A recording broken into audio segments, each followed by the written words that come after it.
Yun, natuto ako mangutang sa bangko na medyo maganda na parang hindi. Kasi hanggang ngayon, nangungutang ako sa bangko, pero okay naman. Pero malaking tulong, sir, talaga ang bank. So, tulad ako, lahat ng halos ng activity ko, finance ng bank. Kasi pera, wala naman akong cash. Kung makikita mo, wala nga akong pambiling relo eh. Samsung lang eh. Pero okay na to para may pang-step. Okay na to. Pero, kasi yung ano sir eh, yung kailangan natin. Kailangan natin ng puhunan. And natutuwa naman ako, may tiwala sa akin yung bangko. Pinahihiram ako ng puhunan. So, bahala na kung saan makarating. Di ba? Niloloko nga ako ng mga classmate ko. Pare, hindi ba natatakot ka sa utang mo? Sabi ko, sila ang dapat matakot. Ako yung may utang eh. Di ba? Eh kung di ako magbayad, sabi ko. Di ba? Di lugi sila, nagamit ko na yung pera eh. Di ba? Pero nagpapasalamat ako dun sa mga partners ko na bangko. Tsaka meron din nagmamahal sa akin na manager. So inaalagaan niya yung account ko. Partnership talaga sir eh. Hindi ka pwede na ako lang mag-isa, hindi totoo yun. Yung mga I did it my way, maganda siya pakinggan eh, pero hindi siya totoo. Parating may partner ka. Ikaw, sir, tulungan mo kami mag-promote, tulungan mo kami sa ibang contact. Si Sir Alvin, tinutulungan akong technology. Ikot-ikot lang yan eh. Kaya yung My Way, masarap lang siyang kantahin eh, kahit may namamatay.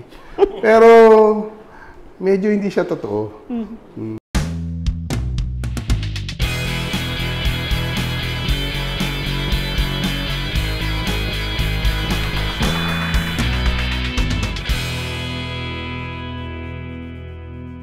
Available na po ang agribusiness merch sa Shopee. Ang link nasa description box. Medyo matagal-tagal mo nating hinintay but finally na-reach natin yung 1 million subscribers dito sa Agribusiness How It Works. Kaya meron tayong win a trip to Vietnam, all expense paid. Open to all farmers, gawa lang kayo ng 1-minute video at sabihin bakit kayo ang kailangan manalo. Ang full mechanics, basahin lang po sa Facebook page ng Agribusiness How It Works. Make sure po na basahin mabuti ang mechanics para ma-qualify.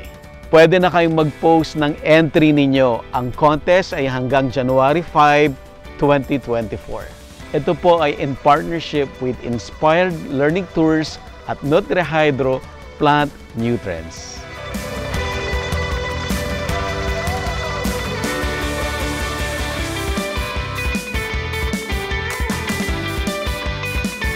Paano mo minamanage? Kasi, di ba, 10 years after, malaki yung pinagbago. Paano ka nagmamanage? The same thing? Hindi. Paano? Sir. Ganito, sir, ang aming... First is kailangan natin ng team. Okay. Meron akong napakagaling na team, na management team. Mula dun sa mga management team ko, nakuha nila yung heart ng owner. Okay. Kasi alam mo sir, yung heart ng owner, iba talaga eh. Example, nakita mo tumutulo yung tubig. Di ba? Sa ordinaryong empleyado, hindi naman akin yan eh. Di ba? Pero pag nakuha nung staff mo yung magagalit si sir dyan, tumutulo yung tubig. Hindi ba? Ganun yung heart ng mga management team ko. So, kahit nung pandemic, sabi ko nga sa'yo, nagkasubukan nung pandemic, walang iwanan. Kumbaga, lahat nangungulit ng sweldo. Sila hindi. Kaya medyo nakabawi-bawi tayo. Kumawi rin naman ako. Pero ang importante, sir, yung team ko, buo yan. Mula sa wife ko, sa mga staff ko. Hindi kaya mag-isa.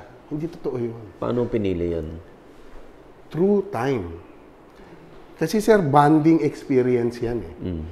Kung ini-expect mo na magkakaroon ka ng loyal na tao because malaki kang magpasweldo, medyo mali. It's bonding eh. Yung mga tao ko na yan, kasama ko siya nag-start. Way back ng 2 pa lang at 3 yung tindahan.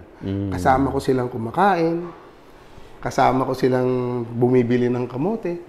Mga kasama ko siya, it's ano yan eh, it's a relationship. hindi yan lang sweldo. Sweldo is maganda. Pero yung team is nabubuo ng experience.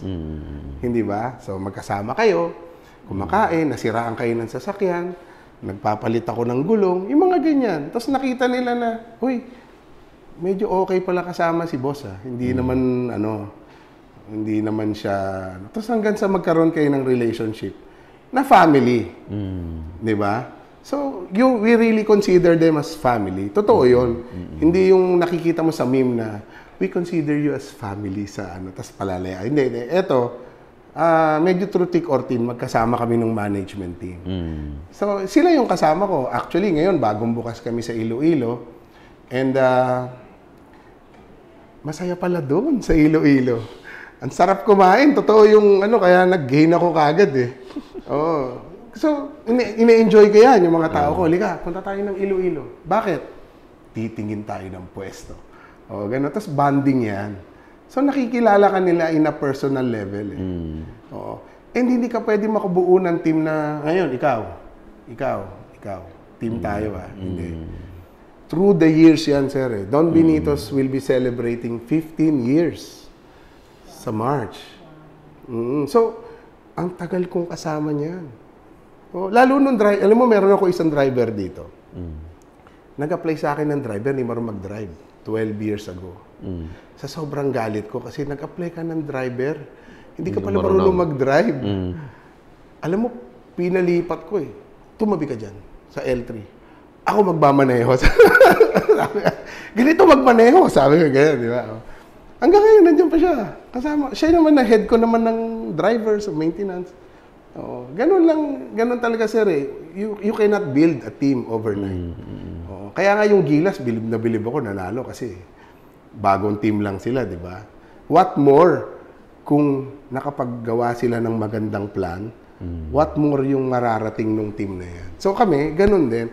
And I'm proud to say, 95% ng employees namin, high school graduate. Talaga? Hindi ako tumitingin sa diploma. Ang tanong ko lang, number 1, masipag ka ba? Number 2, willing ka bang matuto? Pag sinabi niya, sir, oo. Tapos hindi ka ba maarte? Yun lang. Kasi diretso ako magsalita. Pag mali ka, mali ka. Ay, sir, kaya ko. Okay na tayo. Tapos na. And lumaki kami through doon. Ang GM namin, hindi nga college graduate sa malaking eskwelahan Ang galing minsan nga nakaaabala pa ako. Magpagdarating ako, yung iba nahihiya, sir, umalis ka muna. Bakit? Nahihiya sila, hindi makagalaw. Aalis pa ako. Aalis pa ako. Teka, nakakaabala yata ako. Sa sobrang husay. Well, ako, hindi naman masamain ang loob ko Kasi may mga taong mahihiyain. Tanggap ko naman siya. So, sir, nahihiya sila pag nakikita ka. Ganun ba? Di aalis muna ako. So, ganun yung team na namin. So, yung team namin, yung misis ko at yung team namin, yan, most proud of ako. Kahit mawala lahat yan, uulitin namin. Ganun yan. Kasi may mga tao ka naman na, tao mo lang because hindi kayo kilala. Ganun lang talaga. And may matitira kang team. Di ba, sir? Yung team mo na yan, yung core. At pati problema sa pag-ibig, pinoproblema ko din. Pag may problema sa pag-ibig, naapektuhan ako. Break ba? Naku. Sabi ko, anong problema niyan? Bigyan mo muna ng magbakasyon ka muna. Umiiyak Kasi break Yung ganun na, ano ba, kaya mo na bang pumasok?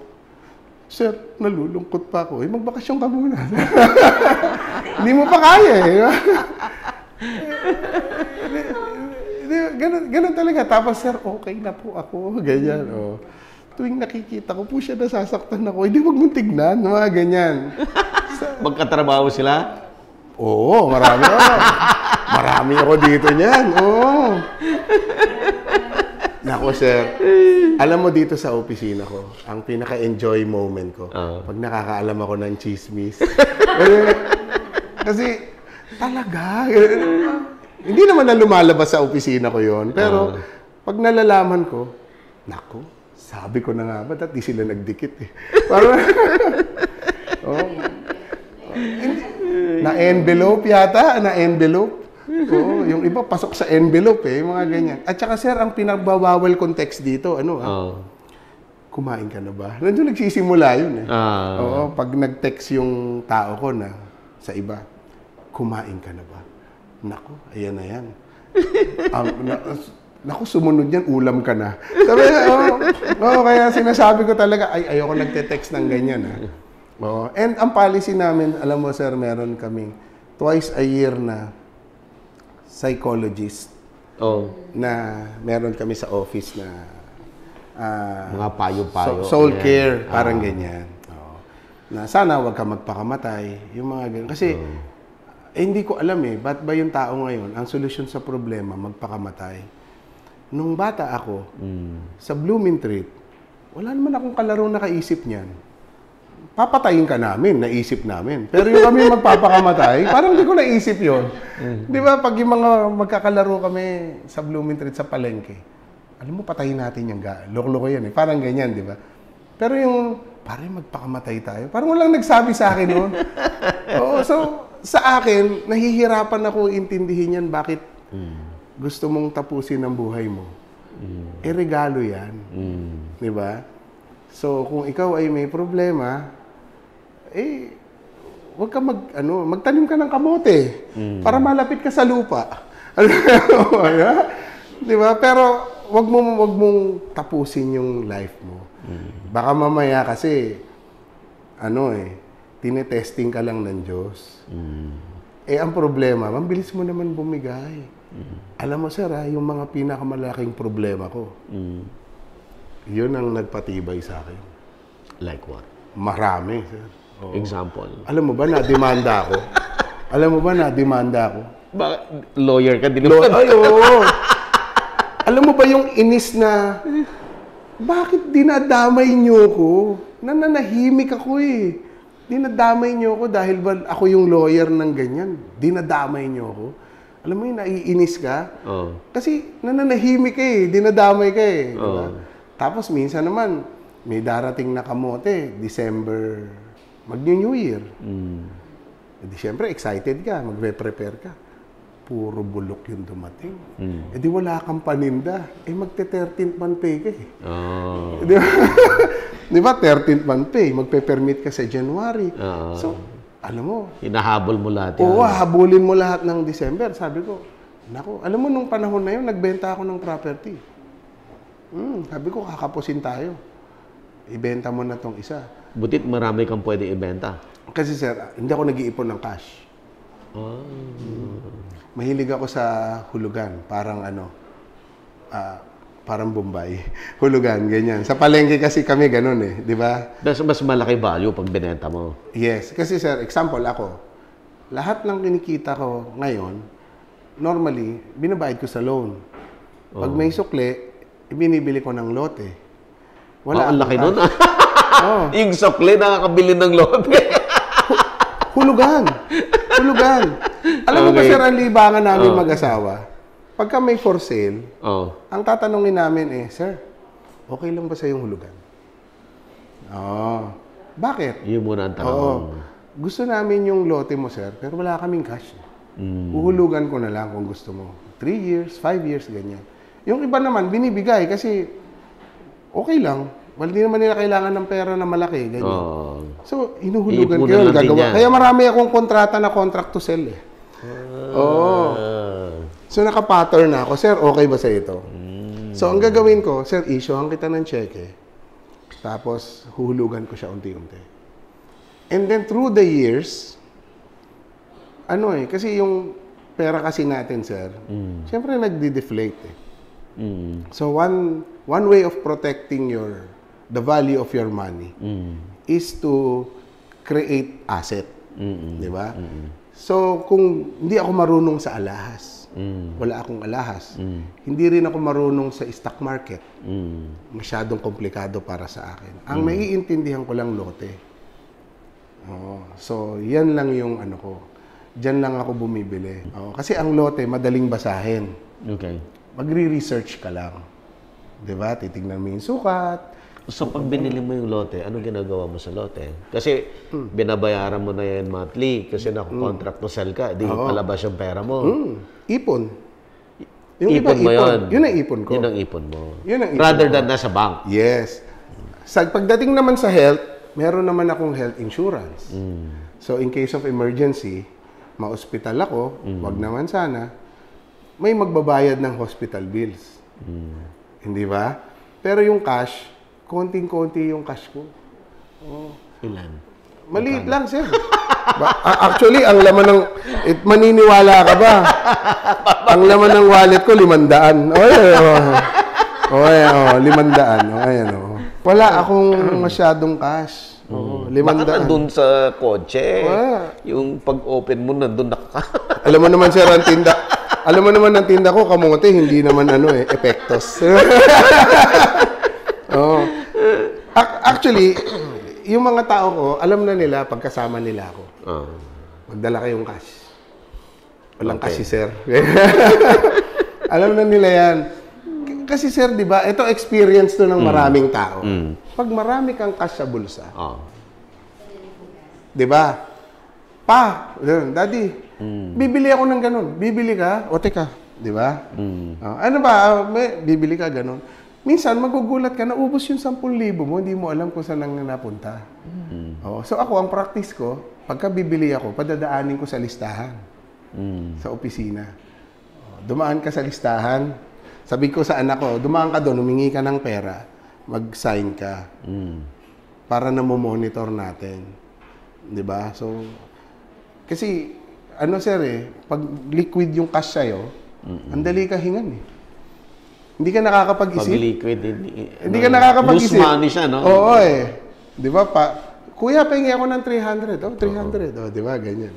Tapos magulat ka, wala na laman yung bulsa mo. Lalo na sa farm. Puro cash. Di ba? Puro cash. Sir, no? Kasi sasabihin kay sir, disiplina talaga. Kuya, bibili tayo ng ganito. Di, labas ka ng labas. Pag walang lista, naku, hahanapin mo. So, yun ang practice namin. Kaya hindi talaga ako makash na tao. Kasi, ang problema kasi sir sa maraming cash, kaya ako, yung mararaming cash, na balde-balde, baka hindi legal ang tinda nun. kasi lahat ngayon cheque at saka di ba? So, pag hindi ka tumatanggap ng cheque o hindi ka nag-i-issue ng cheque, medyo magtataka ka di ba? Pag nagdi-negosyo. Kasi traceable yan Yeah. Pag hindi legit, ayaw nila na na-trace. Kaya cash. Alam mo naman, sir, abogado ako minsan, so chismoso rin ako. So marami rin ako nalalaman na Pero kasi, yun ang ko, sir, parati ko sinasabi, huwag kayong masyado marami magdala ng cash. Kasi, isipin mo, sir, halimbawa, may 5,000 ka ngayon, naubos mo. Di magre-refill ka. 5,000 ulit. Naubos mo ng 3 araw. Na-refill ka. 5,000 ulit. Di ba? Magkano sa isang buwan yun? 70,000, 60,000.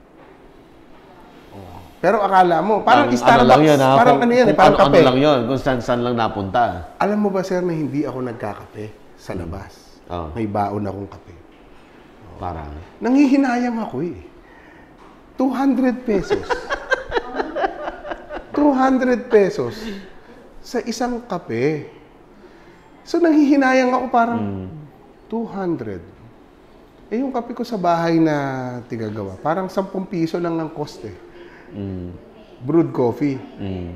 Tapos 200. So may baon akong kape madalas. Pagka special occasion mo lang ako makikita sa mahal na kape. Pag birthday ko, ganyan, magkape nga tayo ng mahal, sabi ko sa mga, bakit? Birthday ko Pero normally, ang kape ko, normal lang.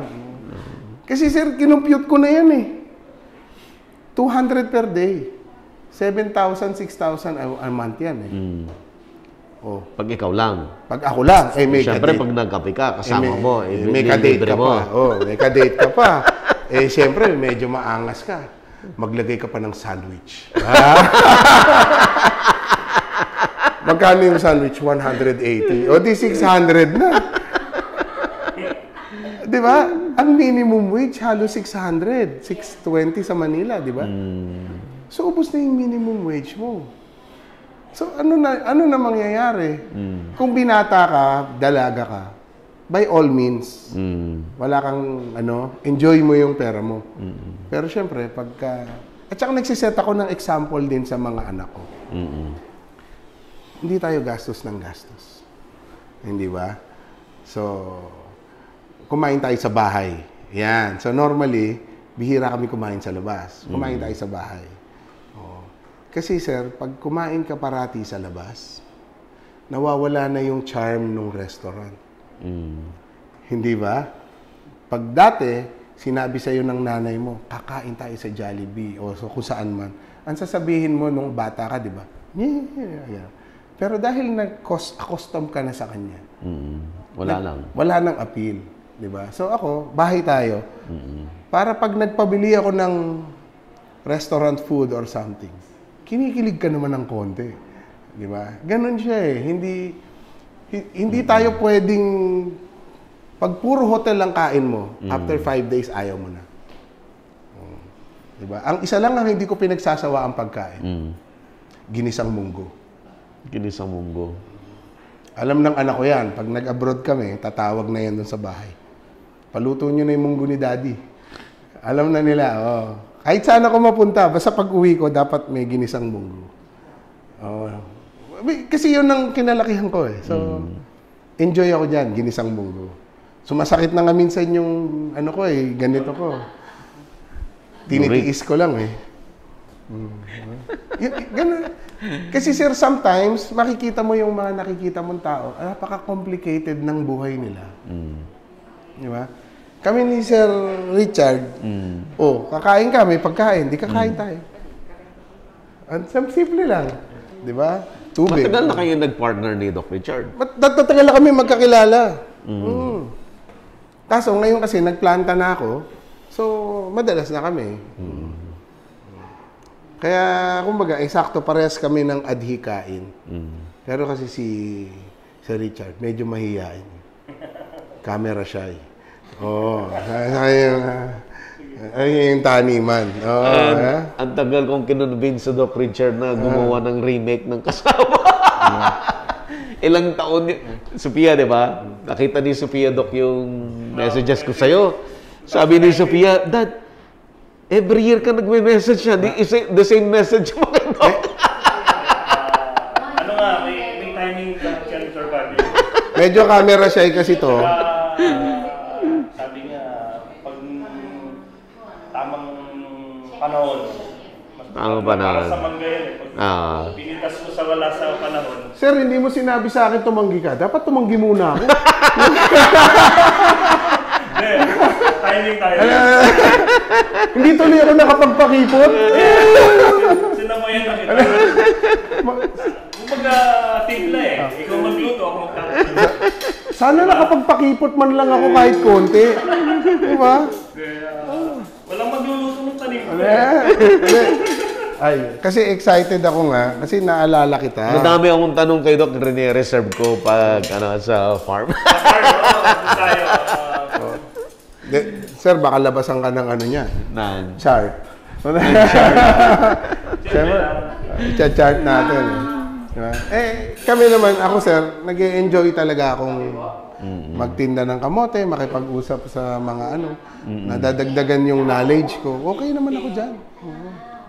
Hindi, ikaw, isipin mo sir, naalala mo pa ako. Ang tagal na, di ba? Parang natutuwa ako na, naalala ako nila sir. Yung time na yun, sabay din kami eh. Sabay? Nung agribusiness isang series yun. Di ba, kumbaga yung farm, nag-start pa rin ako nun eh. Kahit start pa rin ako. Diba? 30 pounds ago nga. Yes. 30 pounds ago. Kaya, pakuha ka ng sabi niya. Kasi yung purpose sabi ko nga kaya Tony kanina habang wala ka. Parang yung daluyan ng pagpapala, yun ang Kaya binibless kami ni Lord eh. Alam niya na may parang kawain yun, parang maabot ng iba. Like yung tubig. And dito yung tubig, para makaabot. Doon yung nakikita ko eh, maging daluyan. Yun yung pinaka-purpose eh. Sabi nga, pwede mo naman sabing Manigas ka. Ano niya, mapasaya, makatulong. Sabi nga, yung bansa natin, ganito yung maging environment lang. Tulungan sa bawat isa. Walang maghihirap sa atin. Hindi pa ako, sir, nakakita ng namatay sa gutom sa Pilipinas. Ikaw ba, sir, may nakita ka na? Kasi parating may lalo sa probinsya. Lalo sa probinsya, wala kang nakitang namatay sa gutom. Bakit? Nagutom, punta ka dun sa sagingan. Kuha ka ng saging, kakain ka. Hindi ba? Yun ang point ko eh. Kaya naman talaga natin na mabuhay. Example kasi, sir, ganito. May mga mini-mentor akong nagninegosyo na bago. Mga tinutulungan ko para hindi sila magulat.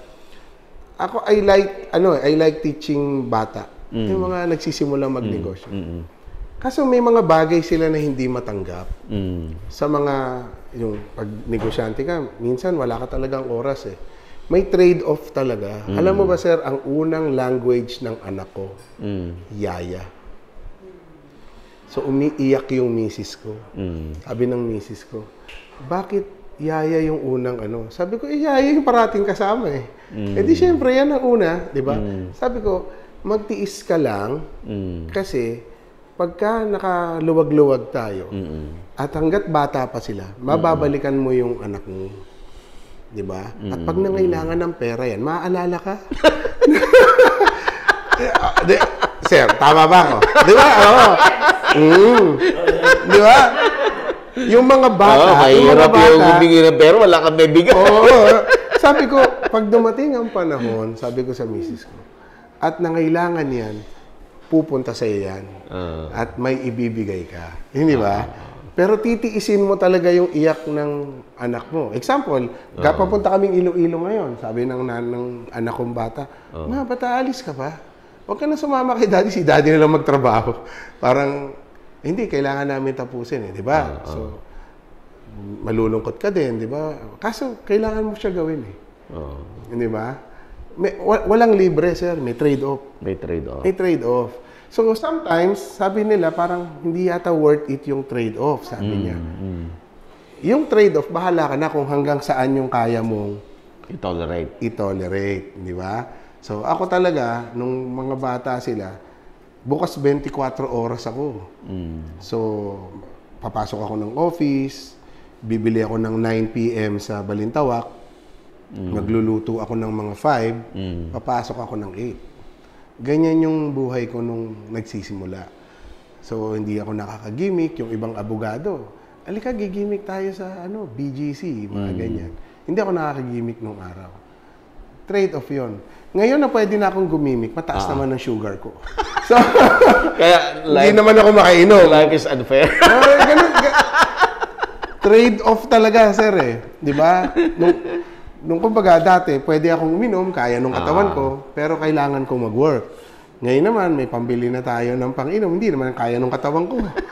Oo, kasi tumataas ang sugar ko. Okay na. Ganun lang talaga, sir, may kapalit eh. Di ba? So, wag mong expect na walang kapalit yung ginagawa mo. Meron talaga time, relationship. Pero sulit. Sa akin, sulit eh. Sulit na sulit. Ang question kasi, sir, sa mga nagninegosyo, hanggang saan ka ba kayang tumaya? Yan. So, si Doc, nag-aaral din siya sa Singapore, di ba? So, marami rin siyang tiniis, malayo rin sa mga ganyan eh. Titiisin mo talaga. Pag hindi ka handang magtiis, medyo mamumblema talaga tayo. Yung OFW, nagtitiis din. Oo, di ba? Taon yan. Taon. Di ba? Yung ibang OFW, umalis. 2 anak, pag-uwi, 5. Di ba? Hindi mo di ba? Kawawa rin eh. Di ba? So, may trade-off. Di ba? Nothing is free. Di ba? Yun lang parati ko sinasabi. Ano ba ang, before you start a business, o before you start an endeavor, ano ba ang kaya mong itaya?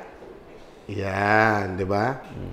Ano ba ang willing mong i-let go kapalit nung gusto mong marating? Makuha. Yan. So, walang makakasagot nun kundi ikaw. Ngayon, pag hindi mo siya nasagot, huwag ka munang magnegosyo.